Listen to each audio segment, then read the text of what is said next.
Bell कौन सी होती है, जो मतलब लंबी लंबी जो बेल जो होती है ना, उसको मतलब टेंड्रिल बोल देते हैं। तो अब आप ये देखिएगा, उसमें ऐसा होता है कि जब भी थिग्मोट्रोपिज्म की बात कर रहे हैं, थिग्मो का मतलब क्या होता है, anything which is related to touch. तो टच का मतलब क्या हो गया, उसको हम थिग्मो से रिलेट करते हैं। थिग्मो वहाँ पर हो गया स्टिमुलस।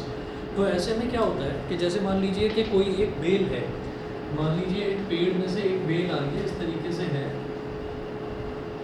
वो बेल है। अब मान लीजिए वो किसी एक जगह किसी भी कोई कहीं पर कोई पोल लगा हुआ है या कहीं पर कोई स्टिक लगी हुई है। आपने देखा होगा कई गमले भी ऐसे होते हैं जिसमें लोग ना एक स्टिक लगा देते हैं या एक छोटा सा पाइप लगा देते हैं।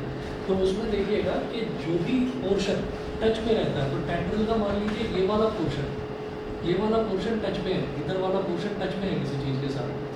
तो ऑक्सिन्स की ये प्रॉपर्टी होती है कि टेंड्रिल्स का जो पोर्शन टच में होता है, ऑक्सिन उससे दूसरी तरफ भागते हैं, दूसरी तरफ इकट्ठे हो जाते हैं। तो ऑक्सिन मान लीजिए इस जगह आकर इकट्ठे हो गए, है ना, वहाँ से हट गए और इस जगह आकर इकट्ठे हो गए। तो ऐसा होता है कि ये वाला हिस्सा तो डेवलप कर जाएगा और ये वाला हिस्सा डेवलप नहीं करेगा। जहाँ पर ऑक्सिन होगा वहीं वाला हिस्सा डेवलप करेगा। तो ये वाला हिस्सा जब डेवलप करेगा और ये कॉन्ट्रैक्टेड रह जाएगा, मतलब सिकुड़ा हुआ रह जाएगा और ये खिंच जाएगा, तो इसका मतलब क्या है कि ये ना ऐसे कर्व हो जाएगी, ये थोड़ी टेढ़ी ग्रो करने लगेगी। जैसे हम ये बोले कि यहाँ पर ये स्टिक लगी हुई है और ऐसे हम इसको टच कर देते हैं, तो ये मान लीजिए जो फिंगर है ये टेंड्रिल है, तो हमने इसको इस तरीके से टच कर दिया। अब क्या होगा कि जिस जगह पर टच करा है उस जगह से जितने भी ऑक्सीजन हार्मोन्स हैं वो सारे हट जाएंगे और इस जगह इकट्ठे हो जाएंगे। फिंगर का ये वाला पोर्शन टच में है, इधर वाला पोर्शन टच में है, किसके साथ, इस पोल के साथ में, वो टच में है।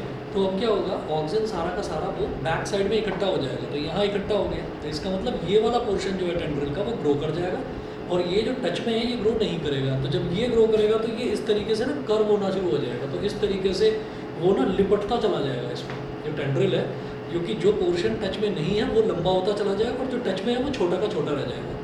कभी भी अगर आपको ये और एग्जांपल देखना हो, तो जब भी कभी आपने देखा हो कि कहीं पर कोई बेल लगी हुई हो, टेंड्रिल्स हो, तो वहाँ पर क्या करना कि जैसे मान लीजिए पोल है, तो वो पोल पर टेंड्रिल ऐसे लिपटी हुई जा रही है। अब आप क्या करिएगा कि उसको पोल पर से उतारना, इस तरीके से घुमाकर उतारना। उतारने के बाद फिर कोशिश करना कि मैं इसको ना सीधा करने की कोशिश करता हूँ। उसको सीधा करने की कोशिश करूँ, वो सीधी नहीं हो पाएगी मेरी। उसका रीज़न क्या है, उसका रीज़न ये है कि उसमें यूनिफॉर्म ग्रोथ है ही नहीं। अगर मान लीजिए कोई वायर है, जैसे मान लीजिए हमने कहा कि ये वायर है और इस वायर को मैं लेकर और इस पर इस तरीके से ऐसे लपेटना शुरू कर दूँ। लपेट दिया हमने, लपेटने के बाद में इसको बाहर निकाल दिया। बाहर निकालने के बाद हम इसको खींचेंगे, ये सीधा हो जाएगा, ठीक है, क्योंकि ये एक जैसे ये दोनों तरफ से। लेकिन जब हम टेंड्रिल को लपेटेंगे, टेंड्रिल जो है, टेंड्रिल में जो हिस्सा टच में है वो हिस्सा ग्रो ही नहीं करा, और जो टच में नहीं है वो ऑक्सीजन की प्रेजेंस की वजह से ग्रो कर गया। अब जब वो ग्रो कर गया तो वो लंबा होगा और जो अंदर वाला कर्व वाला हिस्सा होगा वो छोटा होगा। तो आप उसको खींच के सीधा करने की कोशिश भी करेंगे, वो सीधा नहीं हो पाएगा, टूट जाएगा, सीधा नहीं होगा, ठीक है ना, ऐसा होता है। अब इसका डेमोन्स्ट्रेशन देख लीजिए, अगले पेज पर है। यही चीज़ समझा रखी है, पेज नंबर 12 पर आइएगा।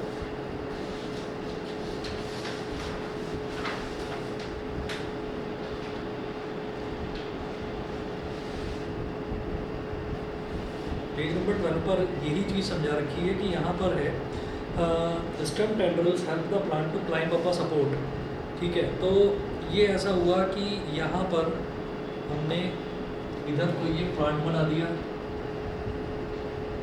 इस तरफ कोई प्लांट है और इसमें से अलग अलग इसकी टेंड्रिल्स निकल रही हैं, ब्रांचेस जो हैं टेंड्रिल्स हैं यहाँ पर, क्योंकि ये प्लांट की टाइप ही ऐसी है कि इसमें जो स्ट्रॉन्ग स्टेम है वो प्रोड्यूस होगा ही नहीं, स्ट्रॉन्ग ब्रांचेस प्रोड्यूस होंगी ही नहीं। हमने यहाँ पर कोई पोल लगा रखा है, अब ये इस पोल पर टच हुआ तो जो हिस्सा टच होगा वो तो वहीं का वहीं रह जाएगा और जो टच नहीं हुआ है वो ऐसे घूमने लगेगा, क्योंकि वो लंबा होता जा रहा है, तो वो घूमने लगेगा। वो पीछे से घूम कर आया, ऐसे फिर आगे से आएगा इस तरीके से, फिर पीछे से इस तरीके से आया, ठीक है ना। तो इस तरीके से वो चलता चला जाएगा, वो चलता चला जाएगा इस तरीके से। तो this is because of the presence of oxygen hormones which moves away from the portion which is in touch with the pole, which is in touch with the stick. तो जिस भी चीज़ के साथ में वो टच में है तो उस वहाँ से दूर भागेगा ऑक्सीजन, ठीक है। सभी को क्लियर है, ठीक है। अच्छा, इसके बाद देखिएगा, तो ये तो हमारे सारे के सारे थे, जैसे हाइड्रोट्रोपिज्म, जियोट्रोपिज्म, फोटोट्रोपिज्म, कीमोट्रोपिज्म और ये थिग्मोट्रोपिज्म। तो 5 टाइप के तो ट्रोपिज्म थे। अब नेस्टिकल मूवमेंट देखते हैं, जिनको हम नेस्टीज भी बोल देते हैं शॉर्ट। तो नेक्स्ट देखिएगा, नेस्टीज और नेस्टिक मूवमेंट्स। तो इसमें 2 पॉइंट्स हैं।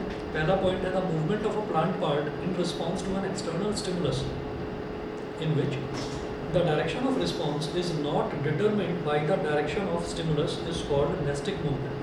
तो एक इस तरीके का मूवमेंट प्लांट्स में एक इस तरीके का मूवमेंट जिसमें जो स्टिमुलस है, स्टिमुलस की डायरेक्शन से प्लांट का मूवमेंट किस डायरेक्शन में हो रहा है वो डिफाइन नहीं कर सकते हैं। जैसे यहाँ पर मेरे को पता है कि जो पोर्शन टच में रहेगा वो पोर्शन ग्रो नहीं करेगा, उसके अपोजिट वाला पोर्शन ग्रो कर जाएगा, इसलिए वो घूम घूम कर उस पर निपटने लगता है टेंड्रिल्स को।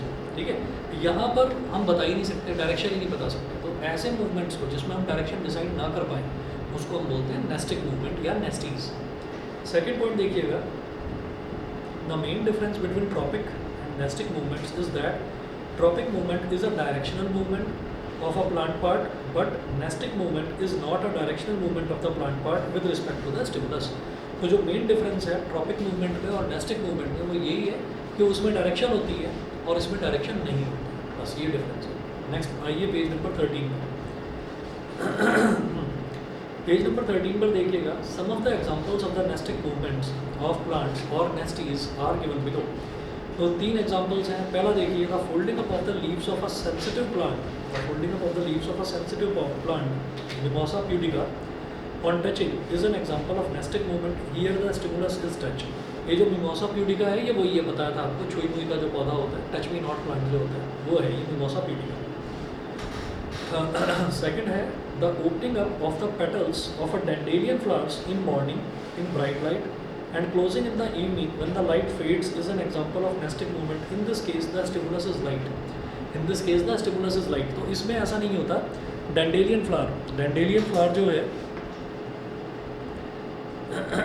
ये जो डैंडेलियन फ्लावर है इसको जो है ना ये मून फ्लावर भी बोल देते हैं। तो इसमें ऐसा होता है कि जैसे हमने सनफ्लावर की बात करी और सनफ्लावर का हमने एग्जांपल लिया ट्रॉपिकल मूवमेंट में, हमने कहा या चलिए सनफ्लावर को छोड़िए, आप किसी भी फ्लावर की बात करिए, तो वो जो उसका जो झुकाव है वो किस तरफ हो जाता है, जिस तरफ लाइट होती है वो लाइट की तरफ थोड़ा सा बेंड कर जाता है, झुक जाता है। तो इसका मतलब क्या हुआ, इसका मतलब ये हुआ कि भाई वो लाइट की तरफ झुक रहा है, यानी कि डायरेक्शन है उसकी कि इधर से लाइट आ रही है तो वो उसी तरफ झुक गया थोड़ा सा। ठीक, लेकिन जब हम डैंडेलियन फ्लावर की बात करते हैं तो डैंडेलियन फ्लावर का मतलब ये है कि पूरे एटमॉस्फेयर में जब लाइट गायब हो गई, जब अंधेरा हो गया, अंधेरा होने पर एक पौधे का, एक फ्लावर का मुंह इस तरफ है, दूसरे का इस तरफ है, तीसरे का बीच में है, किसी का कहीं है, किसी का कहीं है, जहाँ पर भी है उसके जो पेटल्स हैं वो खुले हुए नहीं रहते, वो सिकुड़ जाते हैं, वो बंद हो जाते हैं। तो हम ये कहते हैं कि उसका जो पेटल्स हैं फ्लावर्स की वो बंद हो जाती हैं, वो किसी भी डायरेक्शन में, तो उनका एक फिक्स डायरेक्शन नहीं है। तो इसलिए ये वाला जो मूवमेंट है ये नेस्टिक मूवमेंट में आता है। इसी तरीके से हम ये कहेंगे कि जो मिमोसा प्यूडिका होता है उसमें क्या है कि जैसे मान लीजिए एक जो पत्ती है तो उसमें एक बहुत बारीक सी ब्रांच जा रही है, उस बहुत बारीक सी ब्रांच में इधर भी बहुत सारे पत्ते हैं, इधर भी बहुत सारे पत्ते हैं, लाइन से लीव्स लगी हुई है। हमने एक पोर्शन को या हमने किसी एक लीव को छू दिया, तो हम छू तो एक लीव को रहे लेकिन उससे जुड़ी हुई जितनी भी लीव्स हैं सारी की सारी लीव्स जो है वो अंदर की तरफ मुरझा गई, अंदर की तरफ मुड़ गई, है ना। मुरझाने को हम कह देते हैं drooling up, DROOL, drooling up. ठीक है, और फिर क्या होता है, आपने टच हटा दिया, यानी कि आपने हाथ अपना हटा दिया, तो आप देखेंगे 1 मिनट बाद वो फिर से खिलकर वैसे की वैसी हो जाती है। तो अगेन उनका कोई डायरेक्शन नहीं है, कोई डायरेक्शन नहीं है। अगर इस तरफ वाली को छुओगे वो भी मुड़ जाएगी, इधर वाली को छुओगे वो भी मुड़ जाएगी। ऐसा नहीं है कि आपने इधर छुआ तो वो उस तरफ को मुड़ गई जाकर, नहीं, जहाँ पर है उसी तरफ वो फोल्ड अप हो जाती है। ये 2 एग्जांपल्स हुए। तीसरा देखिएगा, तीसरा एग्जांपल है the closing of the petals of moon flower in the morning in bright light. यानी कि जब हम ये कहते हैं कि उसको मून फ्लावर बोलते हैं तो अंधेरे में क्या होता है, उसके जो पेटल्स हैं वो खुल जाते हैं, खिल जाते हैं। और जो सनलाइट होती है तो ये बिल्कुल उल्टा काम करता है, जब सनलाइट होती है तो वो सारे के सारे जो हैं वो बंद हो जाते हैं। इसीलिए कहते हैं कि वो मून फ्लावर है, क्योंकि मून होगा तभी वो खुलेगा। तो the closing of the petals of moon flower in the morning in bright light and opening in the dark when the light fades is also an example of nestic movement. In this case also the stimulus is light. इसमें भी stimulus जो है वो light ही होता है। ठीक है, तो अब हम बात करेंगे थिग्मोनेस्टी की। ठीक है, तो थिग्मोनेस्टी देखते हैं। थिग्मोनेस्टी, थिग्मो से ही हमको समझ में आ गया कि ये टच वाली चीज़ है। थिग्मो का मतलब क्या है, जहाँ पर स्टिमुलस टच होता है, तो थिग्मोनेस्टी। तो थिग्मोनेस्टी में देखिए, the non directional movement of a plant part in response to the touch of an object is called thigmonasty. Non directional movement of a plant part in response to the touch of an object is called thigmonasty. मतलब अगर हम किसी भी plant को touch करते हैं, या हम ना टच करें, कोई और चीज़, कोई और ऑब्जेक्ट टच करे उस प्लांट को, और वो मतलब किसी भी तरीके का मूवमेंट शो करे जिसमें डायरेक्शन डिफाइंड ना हो, तो हम उसको थिग्मोनेस्टी बोल देते हैं। In other words, thigmonasty is the nastic movement of a plant part in response to touch.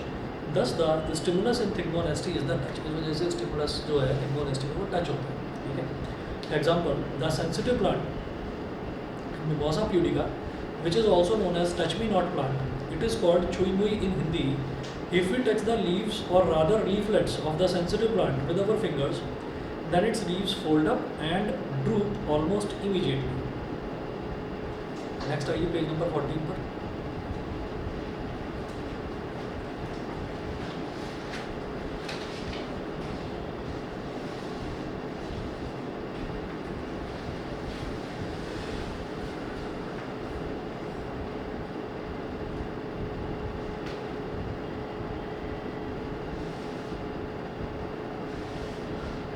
Page number 14 पर देखिए, शुरुआत में हमने डायग्राम बना रखा है और इसमें यह दिखाया है कि भाई अगर कोई भी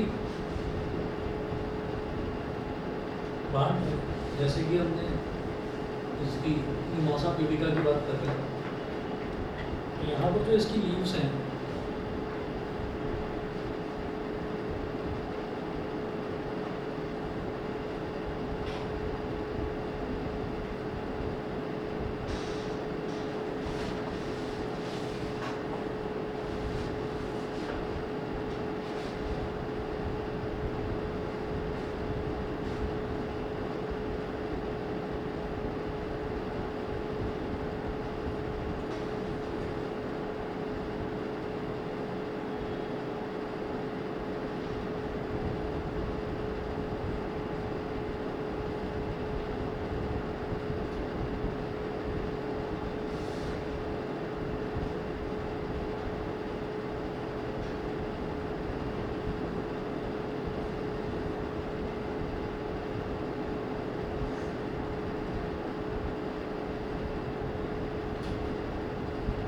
ये लीव्स हैं इसकी प्लांट की। नॉर्मली अगर देखेंगे तो लीव्स जो है वो खिली खिली रहेंगी ऐसे,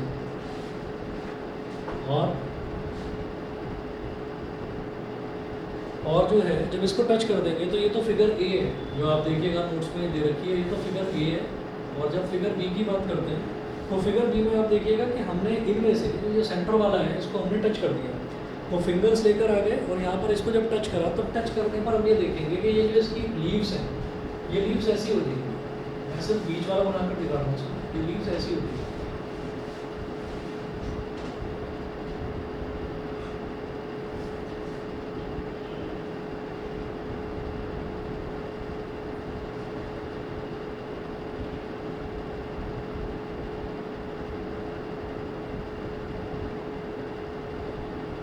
ये इस तरीके से हो गई, मतलब ये जो खुली हुई थी, ये खुली हुई ना रहकर ये ऐसे फोल्ड अप हो गई। आपने इसको टच करा, ये फोल्ड अप हो गई। अब इसके बाद में हम इसमें क्या देखेंगे कि जैसे ये जो लीव है, ये इतनी सी लीव और इतना सा पोर्शन इसमें से हम स्टडी करेंगे, सिर्फ इतना सा पोर्शन, कि ऐसा क्या हुआ कि ये जो है मुरझा गई। तो हमने सिर्फ इतना सा पोर्शन निकाल कर और इसको खूब बड़ा मैग्नीफाई करके देखेंगे। अगला जो डायग्राम है उसमें हम वही चीज़ देखने वाले हैं कि ऐसा क्या हुआ कि हमने टच करा और टच करने से ही मुरझा गई। ऐसा क्या हाथ में हमारे कोई जादू है, उसको टच करा वो मुरझा गई और हाथ हटा लिया तो वो वापस वैसी हो गई। तो ये क्या रीज़न है इसका, वो देखते हैं। देखिए, the sensitive plant has pad like swellings called pulvini at the base of each leaf. The singular of pulvini is pulvinus. ठीक है, तो the sensitive plant has pad like swellings called pulvini। तो आप ये देखिएगा कि जनरली जैसे हम देखते हैं किसी भी लीफ की अगर हम बात करेंगे, तो जैसे इतनी सारी लीव्स निकल रही है, तो मैं किसी एक लीफ की बात करूँगा, तो क्या होता है कि ये वाला जो हिस्सा होता है ये बहुत पतला सा छोटा सा होता है, लेकिन जब हम मिमोसा प्यूडिका की बात करेंगे तो ये वाला हिस्सा थोड़ा सा स्वेल्ड अप होता है, तो थोड़ा सा फूला हुआ होता है। ठीक है। और इस हिस्से को बोला जाता है, अगर प्लूरल फॉर्म में कहें तो पुलविनी बोला जाता है, सिंगुलर फॉर्म में बोलें तो वो होता है पुलविनस। ठीक है, ये वाला जो हिस्सा है जहाँ से लीव कनेक्टेड होती है, इसको सिंगुलर को बोलते हैं पुलविनस और प्लूरल को बोल देते हैं पुलविनी। अच्छा, the pulvini contain a lot of water in their cells. उस पुलविनी में वो जो स्वेलिंग अप होती है, मतलब वो फूला हुआ क्यों होता है, क्योंकि उसके अंदर पानी भरा हुआ होता है। अच्छा, और उसका जो मेम्ब्रेन होता है ना, मेम्ब्रेन बहुत बारीक होता है, मतलब इतना बारीक होता है कि हल्का सा अगर आपने टच करा तो वो मेम्ब्रेन डिस्टर्ब हो जाता है और उसमें क्रैक आ जाता है। और जैसे उसमें क्रैक आता है तो क्रैक आते ही उसके अंदर जितना भी पानी है वो सारा का सारा पानी जो है वो निकल जाता है। अब जैसे ही पानी निकल जाता है तो पानी निकलते ही वो एकदम से मुरझा जाता है। आपने कई बार नोटिस करा होगा, और अभी तो जैसे बरसात चल रही है तो अभी तो क्या बताएं, लेकिन आप ये देखिएगा कि जैसे जब कभी नॉर्मल धूप वगैरह निकल रही होती है, नॉर्मल वेदर चल रहा होता है, तब उस टाइम क्या होता है कि आपने मान लीजिए अपने किसी एक पौधे में 2 दिन या 3 दिन पानी नहीं दिया, तो आप ये देखेंगे कि उसकी जो पत्तियाँ हैं वो एकदम से ना ऐसे मुरझा जाती हैं। और फिर आप क्या करो, आप कहोगे अच्छा मैं थोड़ा सा इसमें पानी डाल देता हूँ, थोड़ा सा पानी डालकर देखो, और आप 1 घंटे के अंदर ही देख लेना उसकी जो लीव्स हैं वो वापस से खिल जाती हैं, वापस से अच्छी हो जाती है।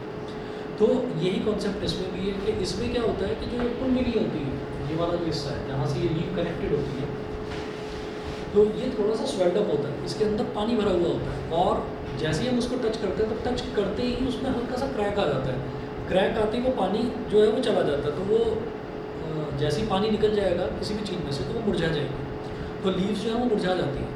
अच्छा, फिर एक चीज़ और होती है कि हम ये कहेंगे कि हमने तो देखा है चुई मुई का पौधा, हम तो उसको टच करते हैं, हमने तो नहीं देखा कि कहीं पानी बह गया हो, है ना। तो अब है क्या कि बहुत थोड़ा सा पानी होता है, और वो जो पानी है वो ऐसा नहीं होता कि एक्सटर्नली फ्लो करता हुआ आपको कहीं पर दिखाई दे। वो क्या है कि जाइलम और फ्लोएम के थ्रू ही पानी का जो ट्रांसपोर्टेशन है प्लांट्स में वो चलता है, तो वो जाइलम और फ्लोएम टिश्यू के थ्रू ही। ठीक, जाइलम टिश्यू कौन सी होती है, जो नीचे से ऊपर लेकर आती है वाटर को रूट से, और फ्लोएम क्या होती है, जो लीव से रूट तक लेकर जाती है। तो वो जो फ्लोएम टिश्यू होती है, फ्लोएम टिश्यू के थ्रू पानी वापस चला जाता है। और जैसे हमारी बॉडी का रिपेयर मैकेनिज्म होता है कि हम कहीं पर खेल रहे हैं और खेलते हुए हम गिर गए, चोट लग गई, कहीं हाथ वगैरह में कहीं चोट लग गई, तो अब ऐसा थोड़ी है कि एकदम से आप जरा सी चोट लग गई तो डॉक्टर के पास भागोगे, आपको ठीक है हो जाएगी, तो वो हो जाएगी ठीक का मतलब क्या है भाई, आपको भी पता है कि बॉडी का सेल्फ रिपेयर मैकेनिज्म है, थोड़ी देर में ब्लड क्लॉट हो जाएगा वहाँ पर, ब्लड क्लॉट होने के बाद 1 दिन 2 दिन 3 दिन थोड़ा बहुत हल्का फुल्का दर्द होगा, फिर उसके ऊपर पपड़ी जमेगी, पपड़ी हट जाएगी, ठीक हो गया। तो ये क्या है, इसी तरीके से जो पुलविनी है इसका भी सेल्फ रिपेयर मैकेनिज्म होता है, और हर ऑर्गेनिज्म का जो सेल्फ रिपेयरिंग टाइम है वो अलग अलग होता है। तो जो इसका सेल्फ रिपेयरिंग टाइम है वो कुछ सेकंड्स का होता है, वो कुछ सेकंड्स के अंदर ही क्या होता है कि जो पुलविनी में क्रैक आया है वो क्रैक फिलअप हो जाता है, क्रैक फिलअप होते ही अब फ्लोएम एक्टिव हो जाता है, फ्लोएम के थ्रू जितना भी पानी था वो नीचे से जो निकल गया था वो वापस आ जाता है पुलविनी, और पुलविनी में वापस पानी आते ही वो लीव को सप्लाई हो जाता है, लीव एकदम खिल जाती है। तो ये काम कुछ सेकंड्स में ही हो जाता है, ठीक है ना। तो अब जरा देखिए वही चीज़ आगे बता रखी है। The folding up of the leaves of a sensitive plant on touching is due to the sudden loss of water from pad-like swellings called pulvini present at the base of all leaves of the sensitive plant, which make the pulvini lose their firmness, causing the leaves to droop and fall. Leaves जो है वो एकदम से drupe हो जाती है, मतलब घूम जाती है, मुरझा जाती है। तो ये जो डायग्राम दिखा रखा है, ये डायग्राम इसी चीज़ का है कि जैसे ये जो बीच में से आ रही है ना पतली सी जो ब्रांच आ रही है, तो इसी ब्रांच को थोड़ा सा थिक करके दिखा रखा है,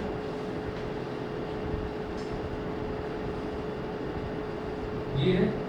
और फिर ये दिखाया कि यहाँ से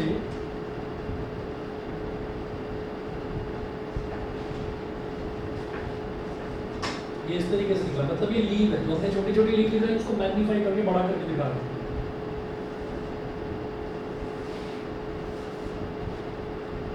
तो यहाँ पर पानी भरा हुआ है, इस जगह पानी भरा हुआ है, तो इस टाइम जो ये पुलविनी है ये फर्म है, फर्म मतलब स्ट्रॉन्ग है, फुली हुई, ठीक है। तो ऐसा ही इस तरफ भी करके दिखा रखा है, ऐसे ही एक पुलविनस यहाँ पर बना दिया और ये इस तरह से लीफ निकल गई यहाँ से, इसके अंदर ऐसे आ रहा है लीव है, इसको चाहे तो ऐसे थोड़ा बड़ा बना के दिखा दो, ठीक है।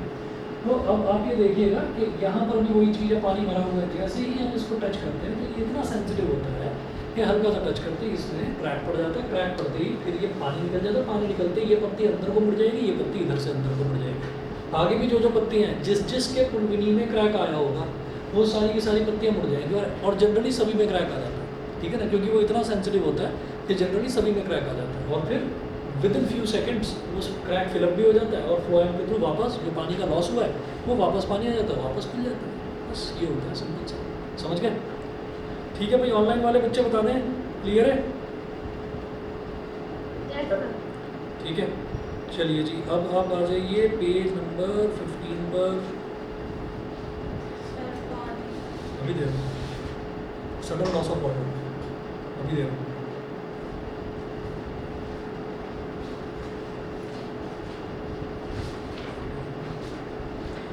मेरे इसमें पता नहीं पेज नंबर आगे पीछे हो गए हैं, आपको जो भेजा वो भी आगे पीछे ही पहुँचे क्या, सीक्वेंस में ही आए हैं, पता नहीं क्या होगा, बार बार ढूंढना पड़ रहा है। चलिए मैं अभी आता हूँ।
चलिए जी, अब अगला आ जाइए पेज नंबर 15 पर। 15 पर देखेंगे फोटोनेस्टी। तो फोटोनेस्टी मतलब क्या है कि फोटो का मतलब ये लाइट से रिलेटेड है, ठीक है।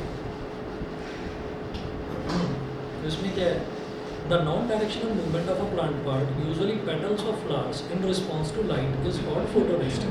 तो फोटोनेस्टी क्या होता है, non directional movement of a plant part. तो प्लांट पार्ट का नॉन डायरेक्शनल मूवमेंट मतलब जिसमें कोई डायरेक्शन फिक्स नहीं होती, in response to light, light के रिस्पॉन्स में जब वो दिखाता है अपना मूवमेंट तो उसको फोटोनेस्टी बोलते हैं। For example a dandelion flower,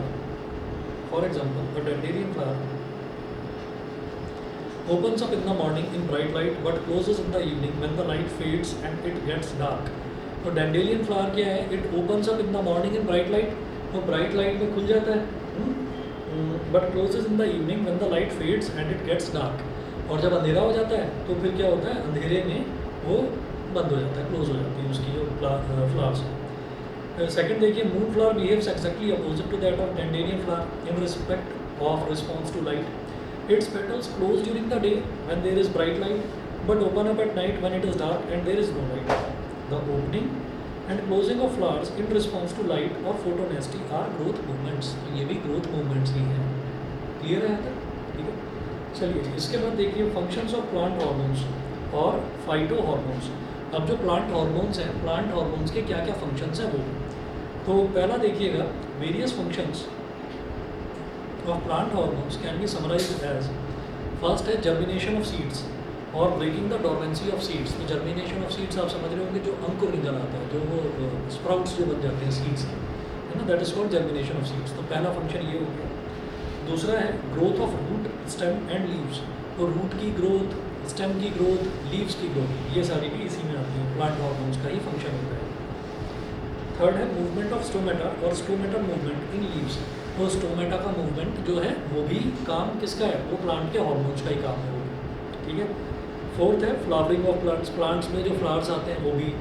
fifth है राइपनिंग ऑफ फ्रूट्स, फ्रूट्स जो पक जाते हैं वो भी, ठीक है। इसके बाद आइए पेज नंबर 16 पर।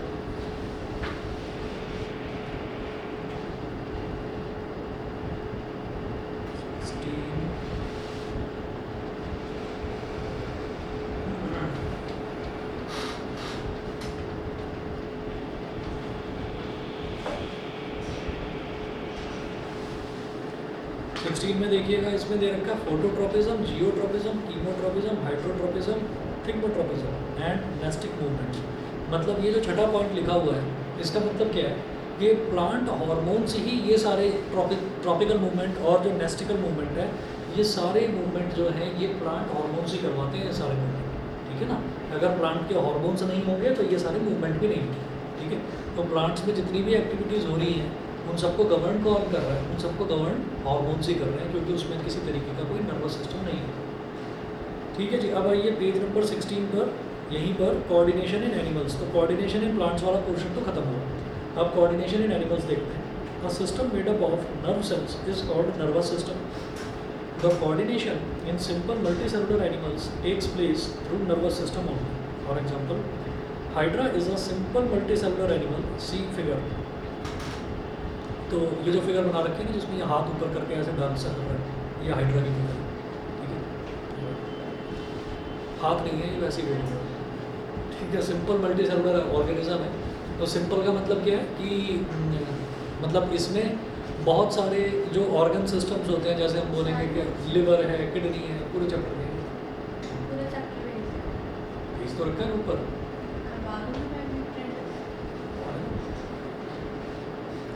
The control and coordination in higher animals called vertebrates, including human beings, takes place through nervous system as well as hormonal system called endocrine system. तो हमारी बॉडी में दो तरीके के सिस्टम होते हैं, ह्यूमन बींग्स में दो तरीके के सिस्टम होते हैं। एक तो होता है नर्वस सिस्टम, और नर्वस सिस्टम जो है that is related to our brain, तो वो तो नर्वस सिस्टम हो गया। और दूसरा होता है एंडोक्राइन सिस्टम। एंडोक्राइन सिस्टम में क्या होता है, सारे के सारे हार्मोन्स होते हैं, ठीक है। तो हमारी बॉडी में दोनों तरीके के सिस्टम होते हैं, मतलब हार्मोन से भी जो फंक्शंस हैं बॉडी के वो गवर्न होते हैं और नर्वस सिस्टम से भी गवर्न होते हैं। There are 5 sense organs in our body, eyes, ears, nose, tongue and skin. तो 5 तरीके के ऑर्गन्स हैं जो कि सेंसरी ऑर्गन्स कहलाते हैं ह्यूमन बॉडी में। आइज़ जो देख सकती हैं, कोई भी चीज़ हो रही है तो वो देख सकती हैं। ईयर्स जो सुन सकते हैं। नोज़ जो स्मेल कर सकती है। टंग जो टेस्ट कर सकती है। और स्किन जो पता लगा सकती है कि हाँ कोई चीज़ गर्म है, ठंडी है, या कहीं पानी गिरा हुआ है, क्या चीज़ है, मतलब उसको टच करके हम पता लगा सकते हैं। तो 5 तरीके के सेंसरी ऑर्गन्स होते हैं। उसके बाद हम बात करेंगे व्हाट इज़ अ रिसेप्टर। तो रिसेप्टर का मतलब क्या होता है? जैसे रिसेप्टर जो शब्द है वो कहाँ से आया? वो रिसीविंग से आया। तो रिसेप्टर का मतलब क्या है कि हम ना सिग्नल्स रिसीव कर रहे हैं। तो हमारी बॉडी में भी बहुत सारे रिसेप्टर्स होते हैं। तो वो जो रिसेप्टर्स हैं वो भी इन सेंसरी ऑर्गन से ही रिलेटेड है। कैसे?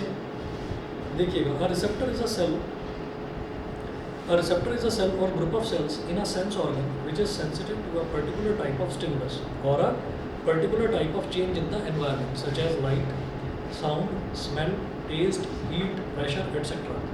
तो ये जितने भी सारे हमने स्टिमुलस बताए, मतलब एटमॉस्फेयर में या आसपास सराउंडिंग में जो भी चेंजेस होते हैं, वो चेंजेस किस किस तरीके से हो रहे हैं, मतलब लाइट की वजह से हो रहा है, साउंड की वजह से, स्मेल की वजह से, तो उन सबको सेंस करने वाले जो ऑर्गन्स होते हैं बॉडी के अंदर, उनको हम बोल देते हैं रिसेप्टर। समझ गए? रिसेप्टर, ठीक है। रिसेप्टर मतलब जो सिग्नल को रिसीव करे, दैट इज कॉल्ड रिसेप्टर। अब देखिएगा, हमने कहा टाइप्स ऑफ रिसेप्टर्स। तो टाइप्स ऑफ रिसेप्टर्स, पहला है photo receptor. Photo receptor, photo का मतलब क्या है? जो लाइट के सिग्नल को रिसीव करे। फोटो मतलब लाइट, ठीक है। तो फोटो मतलब वो नहीं हो जो सेल्फी खींचते हैं, वो नहीं, फोटो लाइट। तो फोटो रिसेप्टर, इसमें क्या हो गया कि they are present in our eyes. तो लाइट यानी कि कुछ भी लाइट कम हो रही है, ज़्यादा हो रही है, या कुछ भी चीज़ हो रही है, उसको हम जिसको देख सकें, तो वो सारी की सारी चीज़ें जो हैं वो किस में आएगी? वो आइज से ही हम देख सकते हैं चीज़ों को। तो लाइट को अगर डिटेक्ट करना है तो हम टंग से या नोज़ से लाइट को डिटेक्ट नहीं कर सकते। आंखें बंद करके नहीं बता सकते कि रोशनी कम है या ज़्यादा है या किस कलर की रोशनी है, वो नहीं बता सकते। तो फोटो रिसेप्टर्स कहाँ प्रेजेंट होते हैं? जो लाइट को डिटेक्ट करें वो हमारी आइज़ में प्रेजेंट होते हैं। नेक्स्ट पेज पर आ जाइए, पेज नंबर 17। 17 पर देखिए, सेकंड टाइप का जो रिसेप्टर है ये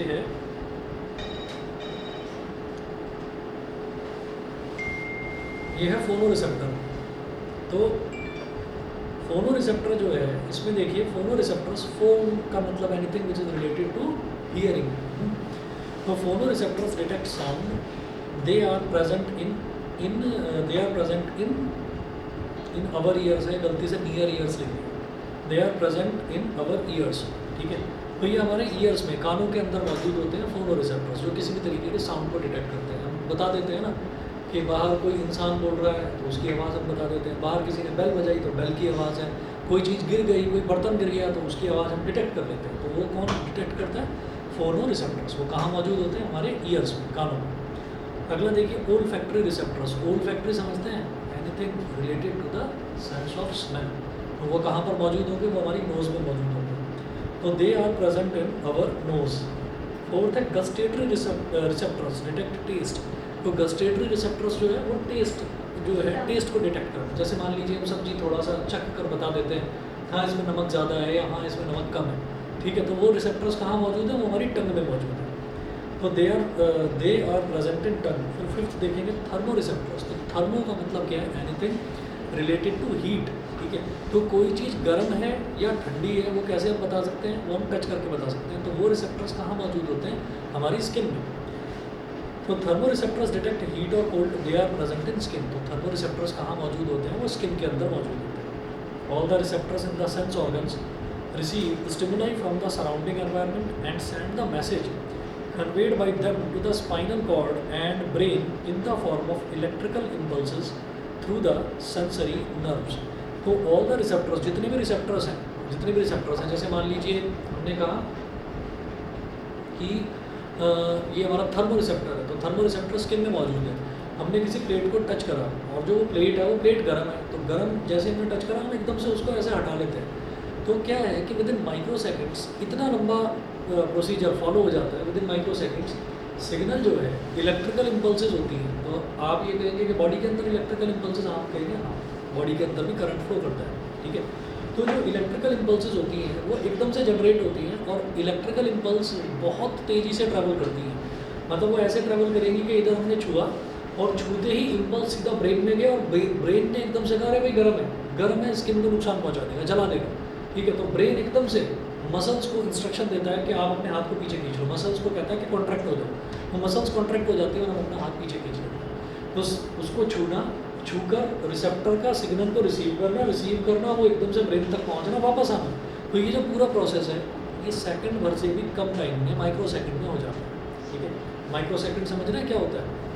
1 सेकंड डिवाइडेड बाई 10 lakhs, है ना, मतलब इतना छोटा सेकंड उसको बोल देते हैं 1 माइक्रो सेकंड। तो इतने कम टाइम में हो जाता है।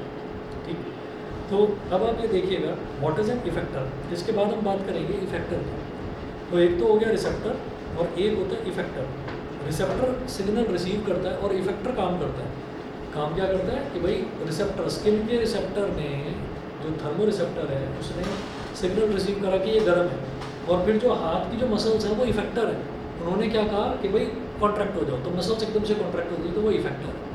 मतलब सिग्नल मिलना, रिसेप्शन, और सिग्नल को उसके रिस्पॉन्स में काम करना, दैट इज कॉल्ड इफेक्टर। वो इफेक्टर हो गया। तो देखिएगा क्या है इसमें, what is an effector. An effector is a part of the body which can respond to a stimulus according to the instructions sent from the nervous system. Bracket में लिखा है स्पाइनल कॉर्ड और ब्रेन। तो spinal cord और brain ये together ही हमारा nervous system बनाते हैं। The effectors are mainly the muscles and glands of our body. तो जो रिसेप्टर्स हैं वो क्या होते हैं, वो हमारी बॉडी के ही मसल्स होते हैं और अलग अलग ग्लैंड्स होते हैं। ठीक है, उसके बाद अगला है topic control and coordination in humans. There are 2 types of coordination of activities in humans. These are nervous system, second है एंडोक्राइन सिस्टम और हार्मोनल सिस्टम।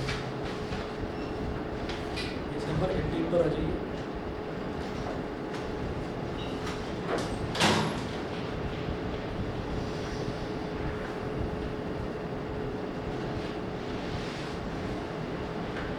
इसमें देखिएगा क्या है, in human beings nervous system and endocrine system work together to control and coordinate all our activities such as physical actions, our thinking processes and our emotional behaviour. तो human beings में जो nervous system है और endocrine system है, ये दोनों जो है साथ साथ काम करते हैं to control and coordinate all our activities. हमारी जितनी भी एक्टिविटीज़ हैं उनको कंट्रोल करना, ठीक है, एंड कोऑर्डिनेट करना। कंट्रोल करना और कोऑर्डिनेट करना। कंट्रोल का मतलब ये है कि अगर मान लीजिए बहुत तेज भूख लगी हुई है, ठीक है, और सामने खाना रखा हुआ है, तो क्या हम टूट पड़ेंगे, एकदम कूद पड़ेंगे खाने के ऊपर, अभी खा जाना बस उसको एकदम से। तो दिस इज कॉल्ड कंट्रोल। तो कंट्रोल करना वो काम भी कौन करता है, नर्वस सिस्टम करता है। फिर कोऑर्डिनेट करना, कोऑर्डिनेट करने का मतलब ये है कि भाई कोऑर्डिनेट करना है कायदे से, ये नहीं कि अपना कुछ भी, मतलब भूख लग रही है कुछ भी खाना है तो पता चला सब्जी रखी उसको खाते चले गए, ऐसे थोड़ी होता है। वो कच्चा आलू था, पता चला उसे ही खा गए। तो कोऑर्डिनेट भी तो करना है ना कि किस चीज़ को किसके साथ में खाना है। तो वो जो सारी चीज़ें हैं वो, अब ये ऐसे ही एग्जांपल नहीं बता रहा हूँ, ये सारे एग्जांपल्स भी हैं इस चैप्टर में, ठीक है ना। तो वो हम हर एक तरीके के एग्जांपल देखेंगे कोऑर्डिनेशन एक्टिविटीज़ में। तो ये जितना भी है हमारे फिजिकल एक्शंस को, हमारे थिंकिंग प्रोसेस को, थिंकिंग प्रोसेस तो ये भी कहता है जब बच्चा छोटा होता है कि एक बार मैं बड़ा हो जाऊँ देख लूँगा। मम्मी पापा गुस्सा करते हैं, तो कई बार होते हैं बचपन में गुस्सा आ जाता है, एकदम से मन में आता है एक बार बड़ा हो जाऊँ फिर देख लूँगा। तो इसका मतलब ये थोड़ी है बड़े होते हैं हम देख लेते हैं, आज ही एक दिन बड़ा डांट लगा देते हैं, जब मैं छोटा था, है ना, आज बताओ जरा, अब मैं बड़ा हो गया, अब बताओ। तो ऐसा नहीं होता ना भैया। हमारे थिंकिंग प्रोसेस को जो मॉनिटर करने का काम है ये भी कौन करता है, ये भी नर्वस सिस्टम करता है। उसके बाद अवर इमोशनल बिहेवियर ये भी कहाँ इमोशनल होना है, कितना होना है, वो सारी चीज़ें कौन कंट्रोल करता है, दिमाग। ह्यूमन नर्वस सिस्टम में क्या है, the function of nervous system is to coordinate the activities of our body. Nervous system का फंक्शन ही क्या है, हमारी बॉडी की जितनी भी एक्टिविटीज़ हैं उनको कोऑर्डिनेट करना, ठीक है ना। कोई उल्टी सीधी हरकतें दिखाता है तो सब ये कहते हैं दिमाग खराब हो गया क्या। तो वह दिमाग खराब होने का मतलब यही है कि भाई आप कोऑर्डिनेट करना नहीं सीख पा रहे हैं, आपका दिमाग कोऑर्डिनेट नहीं कर रहा है चीज़ों को। गुस्सा आ रहा है, पता चला गाली दे दी एकदम से, भाई ये तो देख लो कहाँ बैठो, क्या बोल रहे हो, किसके बारे में बोल रहे हो। तो ऐसे में फिर ये कहते हैं ये ना पागल हो गया है, ठीक है। पागल हो गया मतलब कोऑर्डिनेशन खत्म हो गया। उसके बाद है the nervous system helps all other systems of our body to work together. तो हमारी बॉडी के जितने भी सिस्टम्स हैं उन सबको साथ लेकर और किस तरीके से वर्क करना है, किस तरह से बिहेव करना है, नर्वस सिस्टम ही करता है, ठीक है। वो आदमी जब कहते हैं ना कि जब कोई इंसान नशा कर लेता है, कोई नशे की गोली खा लेता है, तो वो उल्टी सीधी हरकतें दिखाने लगता है, कुछ भी करता है, उसको पता ही नहीं है, कि खाना खाना है तो मुँह से खाना, पता चला कान में डाल रखा है ना, ऐसे भी होते हैं बिल्कुल। तो ये जो है, ये वाली जो चीज़ें हैं, ये सारी की सारी चीज़ें इसी वजह से बताई जाती हैं कि भाई जो ये अल्कोहल वगैरह होती है, ये क्या करती हैं, ये आपके दिमाग को जो है नर्वस सिस्टम को डैमेज करती है, और धीरे धीरे धीरे धीरे वो इंसान सोचने की शक्ति भी खोने लगता है, फिर कुछ सोच नहीं पाता है, और फिर तो बताइए सबको क्या होगा। चलिए जी, आगे उसके बाद न्यूरॉन के क्या क्या एक्टिविटीज़ हैं, ये अगली बात देखते हैं अगली क्लास में, ठीक है ना। अभी इतना कर दिया।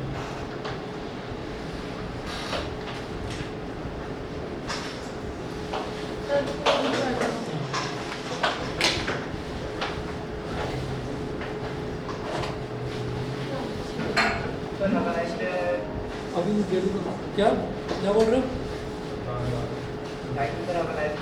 Okay okay, same to you.